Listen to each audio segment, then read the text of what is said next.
Assalamualaikum warahmatullahi wabarakatuh. Jumpa lagi dengan saya Adit Sela di channel Raja Sela TV. Pada kesempatan ini saya bersama Bung Mando, seorang aktivis muda Maluku. Kami ingin sedikit membincangkan perihal kehadiran kami di Indonesia. Bung Mando, apa pandangan Bung Mando soal koalisi aksi menyelamatkan Indonesia yang dibentuk oleh beberapa tokoh nasional yang dideklarasikan di Jakarta kemarin? Nah, jadi kalau kita bicara sejarah gerakan mahasiswa, memang nama kami ini menjadi fenomenal dan menyejarah di dalam sepak terjang gerakan-gerakan mahasiswa dan proses demokratisasi di Indonesia sejak zaman Orde Lama ya. Kita tentu mengenal kami dalam sejarah gerakan mahasiswa pertama kali dicetuskan sejak Oktober 27 ya, tahun 1965 dalam rangka untuk menghalau pengaruh Soekarno yang pada saat itu memang banyak dinamika tentang krisis moneter, tentang politik-politik global yang dimainkan oleh Bung Karno sendiri. Nah, pada masa itu munculnya aktivis ex PSI Partai Sosialis Indonesia yang juga punya underbow semisal Gemsos, Gerakan Mahasiswa Sosialis. Di situ juga terbukti bahwa Suhogi juga memang berafiliasi dengan Gemsos. Ada juga aktivis Muslim dan ada juga aktivis dari kawan-kawan dari Kristen juga pada saat itu. Nah, di situ untuk PNI dan underbownya itu game ini juga mengalami keterbelahan. Nah, tetapi kemudian gerakan yang dipelopori oleh kami era sekarang tentu saja harus dilihat secara berbeda. Kami di zaman dulu karena memang dipelopori oleh mahasiswa, dia memang murni adalah gerakan moral gitu. Jadi kalau kita lihat sejarah gerakan mahasiswa pada saat penggulingan Bung Karno kan seperti kata salah satu pakar juga Prof. Emil Salim kan katanya kan sebelum itu mereka menganggap bahwa tentara itu bisa melindungi mereka dari pengaruh PKI. Kemudian pada saat Orde baru muncul mereka jadi takut. Nah, kata beliau secara resmi di salah satu media televisi kan, televisi swasta. Nah, kalau kami era sekarang ini tentu saja tidak bisa dilihat sebagai murni gerakan moral. Ada gerakan politik di sana. Nah, politik di sini tidak harus juga kita konotasikan secara negatif. Berarti ada pandangan-pandangan yang berbeda terhadap ide-ide pembangunan Jokowi. Nah, di sini saya perlu menegaskan bahwa platform gerakan yang dilakukan oleh kami itu harus jelas bertumbuh pada kritikan ekonomi yang seperti apa, desain kebijakan yang seperti apa, dan juga visi jangka panjang yang seperti apa. Pertama, kita perlu dudukan dulu bagaimana cara pandang kami melihat performa ekonomi dari kabinet Jokowi dan Kiai Haji Maruf Amin. Itu dulu yang pertama. Nah, kalau kami sekarang ini kan lebih bertumbuh pada analisis Pak Rizal Ramli. Jadi beliau ini yang tanpa sadar, suka atau tidak suka, kita melihat beliau sebagai kiblatnya serangan-serangan ekonomi yang dilakukan oleh kami itu sendiri. Basis awalnya bermula dari situ. Dari segi kebijakan partisipasi publik, saya kira Jokowi cukup partisipatif. Itu ditandai dengan diundangnya Pak Fadlizon dan Pak Fahri Hamzah untuk ke istana lalu dianugerahkan beberapa penghargaan. Yang jelas ketika tampilan kami ini menyorot secara vulgar tetapi tidak jelas platform yang disampaikan, maka apa yang mau diselamatkan? Gitu. Kan logika selamatkan ini kan kalau kita pakai analogi kecelakaan kan berarti ada yang kecelakaan. Ada orang yang kecelakaan yang kemudian harus segera diselamatkan. Kalau orang yang tenggelam berarti harus segera diselamatkan. Kalau orang yang terbakar harus segera diselamatkan. Nah, analogi yang kita pakai ini juga harus tepat. Analogi kita ini yang tepat sebagai sebuah bangsa hari ini adalah analogi kapal. Kita tidak mungkin memakai sembarangan analogi. Misalnya kalau kita bilang analogi orang yang tenggelam, bahwa bangsa ini sudah tenggelam dalam keterpurukan kebijakan yang salah, maka kita tidak bisa hanya lewat melempar tali lalu dikaitkan dengan baju renang atau dikaitkan dengan pelampung. Tidak bisa seperti itu. Kita harus mencebur diri ke dalam. Artinya kita harus masuk ke sistem. Nah, orang-orang yang di kami ini kalau kita perhatikan, mereka juga pernah menduduki dan terlibat dalam pembangunan semasa Jokowi, entah di periode pertama atau periode menjelang periode kedua. Nah, ini berarti analogi yang digunakan, logika menyelamatkan orang yang tenggelam, tentu saja tidak berlaku untuk mereka kan. Nah, berarti analogi yang berikut adalah analogi menolong orang yang terbakar di dalam rumah.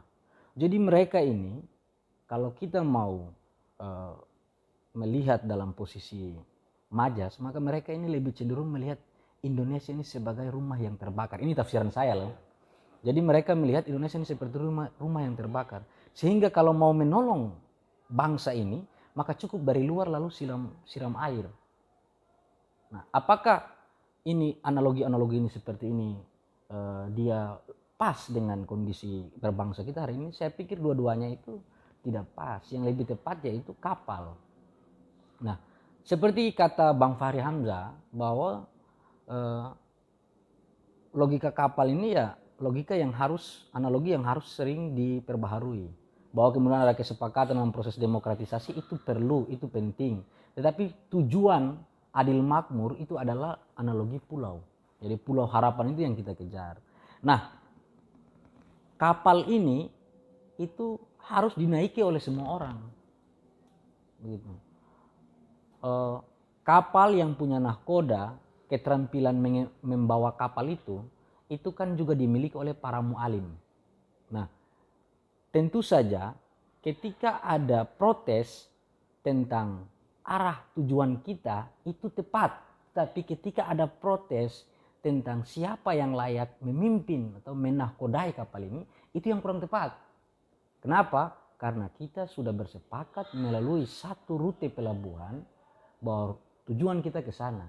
Nah, yang kita sepakati adalah nahkodanya Pak Jokowi. Nah, kenapa di dalam perjalanan kita harus memprotes posisi siapa yang layak sebagai nahkoda? Jadi secara ini tafsiran saya, tapi secara implisit itulah yang saya tangkap. Dan saya justru melihat ini sebagai semacam residu demokrasi atau residu pilpres tahun lalu. Kenapa saya sebut residu? Karena ini lebih banyak sisa-sisa atau endapan dari orang-orang yang mungkin saja, ini butuh penelitian, mungkin saja tidak terlalu puas dengan kemenangan Pak Jokowi dan Kiai Haji Ma'ruf kemarin. Bung Mando, jadi dari penjelasan sejarah kami yang dipelopori oleh mahasiswa di era 60-an dengan kami yang dipelopori oleh para tokoh hari ini yang oleh Bung Mando disebut sebagai gerakan politik, apakah Bung Mando menganggap bahwa mereka hanya ingin mencari sensasi atau mencari-cari kesalahan tanpa melakukan sebuah kontrol yang jelas terhadap jalannya suatu pemerintahan? Oh, tidak bisa juga. Tidak bisa kita sebut bahwa mereka tuh mencari sensasi, karena mereka juga kan para tokoh bangsa, para anak muda juga tergabung di sana.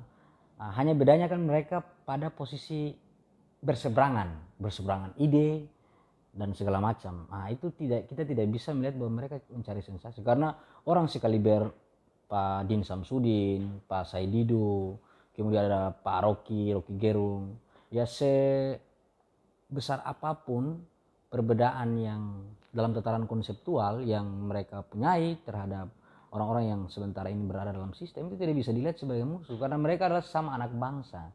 Sehingga yang kita inginkan di sini adalah tercipta ruang musyawarah, ruang dialog yang benar-benar dia itu terhidupkan atau dihidupkan dari kultur kita. Nah, kultur kita orang Indonesia ini, orang Nusantara ini kan kultur di mana orang itu saling bercakap, saling mendengar di dalam satu forum yang nuansanya itu nuansa kekeluargaan. Nah, saya kira juga ini penting oleh para buzzer atau oleh para youtuber seperti Bung Adit juga untuk sering mengkampanyekan optimistis bahwa kalaupun orang berbeda itu tidak bisa dianggap bukan keluarga, karena kita semua dalam bangunan kapal megah yang namanya Indonesia atau Nusantara ketiga, sehingga tidak bisa kita polentir itu atau kita arahkan itu bahwa mereka adalah orang-orang sekumpulan orang-orang yang mencari sensasi. Saya kira itu juga kurang beradab dalam merespon perbedaan di Indonesia. Ya, Bung Mando, kita tahu bahwa dalam sebuah negara demokrasi, oposisi itu sangat dibutuhkan untuk mengontrol suatu pemerintahan demi adanya perbaikan-perbaikan. Nah, saya melihat bahwa apa yang dilakukan oleh kami ini bagian daripada upaya untuk melakukan kontrol tersebut. Bagaimana menurut pandangan Bung Mando? Kita juga tidak bisa melihat mereka semua itu sebagai oposan gitu, karena kalau kita mau ideal bolehlah kita sebut mereka sebagai civil society, tapi kemunculan civil society itu yang pertama yang perlu diingat, civil society bisa muncul ketika fungsi pengawasan oleh legislator kita itu menurun gitu. Nah, gerakan-gerakan sosial yang banyak terjadi itu karena memang DPR tidak melakukan fungsi-fungsi pengawasannya secara baik.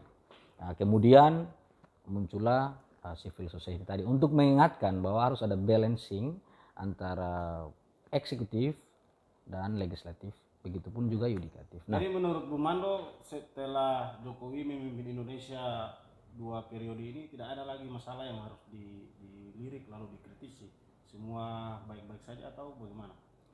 Oh, tentu saja ada banyak masalah, karena Jokowi itu kan, Jokowi dan siapapun itu kan bukan malaikat yang sudah terprogram untuk menjalankan tugas dan tanggung jawabnya secara maksimal, karena tidak punya hak lebih untuk berkreasi dari segi akal luhurnya. Nah, sebagai seorang manusia yang harus terkena dampak kesalahan, karena kemurnian manusia itu terletak pada kesalahan. Jadi kalau ada manusia tanpa salah maka dia bukan manusia. Orang sampai pada level insan al-kamil pun pasti lewat fase yang namanya fase pertobatan, fase pemurnian. Nah, itu ada sebuah proses di sana. Maka apakah Jokowi ini dilihat sebagai seseorang yang salah dan disalah-salahkan, itu saya kira juga harus didudukan. Kalau memang ada kesalahan, nah itu harus dibincangkan, dibicarakan. Saya kira cukup baik partisipasi publik di era Jokowi, apalagi di tengah kemajuan gawai internet, orang serba mudah untuk mengakses informasi. Saya kira bisa saja pikiran-pikiran itu tersalurkan, apalagi belakangan muncul kurang sependapat antara influencer. Jadi kemarin itu kan ada hasil temuan ICW, hasil riset ICW bahwa 10 miliar itu kan sebenarnya mungkin saja tidak terlalu tepat sasaran. Lalu ada muncul pandangan dari Bung Rocky soal kalau influencer terlalu hidup lalu untuk apa humas-humasnya. Nah, tapi ada juga yang menyentil bahwa anggarannya 90 miliar. Nah, saya kira ini semuanya dalam rangka untuk membangkitkan optimistis. Jadi kita juga tidak bisa melihat adanya gerakan perlawanan, civil society, kemudian jargon-jargon kami yang muncul itu murni sebagai gerakan moral di tengah situasi kita seperti ini. Kemudian juga jangan juga melihat itu sebagai sesuatu yang oposisi penuh, bahwa semua, karena kalau kita sudah bicara oposisi berarti tidak ada titik temu, tidak ada kompromi. Sementara bangsa Indonesia ini diatur untuk kompromi. Gotong royong itu bukan soal banting tulang bersama dan peras keringat bersama, tetapi juga banyak bicara dan banyak bekerja secara bersama-sama. Gitu. Terakhir, pentingkah kami tetap eksis di Indonesia? Ya, saya kira kami dan elemen-elemen yang akan lahir pun harus tetap eksis di Indonesia agar demokrasi yang berwarna musyawarah ini dia muncul. Hanya memang kita kehilangan, atau bukan kehilangan ya, kita belum menemukan format yang tepat untuk saling meyakinkan. Kalau bahasa orang Maluku itu kan, bangsa Indonesia ini kan bangsa baku bicara dan baku atur gitu. Nah, kalau di dalam tataran yang lebih luas kan musyawarah dan mufakat. Nah, dalam proses apapun, kontestasi kecil apapun, hendaknya itu atau idealnya itu kita bermufakat dulu baru bermusyawarah Itu idealnya. Tapi karena kita ini kan ya musyawarah dulu baru mufakat. Oke, itu tidak masalah. Tetapi mufakat yang saya maksudkan sebelum musyawarah adalah kita ini bersepakat secara nurani dulu. Kira-kira tokoh ini yang layak. Baru prosesnya itu hanya irama-irama kehidupan gitu. Nah, harapan saya kepada siapapun orang-orang di bangsa ini yang mencap dia itu sebagai oposisi atau mencap dia sebagai pendukung pemerintahan harus berusaha untuk mencari titik temu. Kalau memang mereka itu tidak senang dengan arah pemikiran ekonomi Jokowi yang mulai mengarah ke OECD, tidak lagi ke IMF, nah itu saya kira harus dibicarakan. Kenapa mengarah ke OECD dan rencananya Indonesia akan mendaftar di OECD? Kenapa? Nah ini juga dia berpengaruh multiplier efek ke bawah. Misalnya oleh OECD turunannya itu kan melaksanakan tes PISA. Nah hasil tes PISA itu ini saya cerita bagaimana OECD bisa mempengaruhi kebijakan-kebijakan kita saat ini, Bung Adib. Jadi tes PISA itu untuk mencari tahu kualitas pendidikan di Indonesia. Tesnya itu untuk anak-anak yang sudah bersekolah 9 sampai 10 tahun. Nah, itu disimpulkan bahwa pendidikan Indonesia itu rankingnya di bawah. Nah, PISA ini itu bernaung di bawah OECD.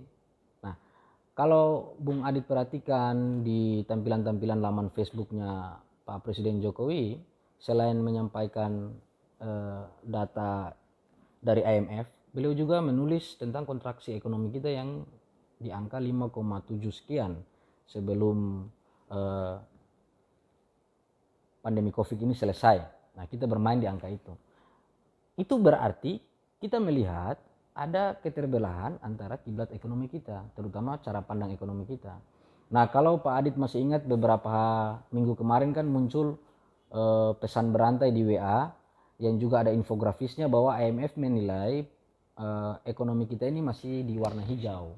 Nah, tetapi ya barangkali kita bisa mencurigai karena memang pintu pengetahuan kan mencurigai lebih dulu kan, meragukan bahwa ada sesuatu yang mungkin secara terselubung berada di kubu kami ini, orang-orang yang mungkin saja setuju dengan IMF, International Monetary Fund. Iya. Nah, ya bisa saja seperti itu kan, dalam kerangka ilmiah bisa saja. Iya. Terima kasih Bung Mando. Kita koma dulu, nanti akan kita lanjut pada sesi berikutnya. Terima kasih kalian yang telah menonton video ini. Jangan lupa like, comment, subscribe, dan share video sebanyak-banyaknya. Salam hormat dari saya.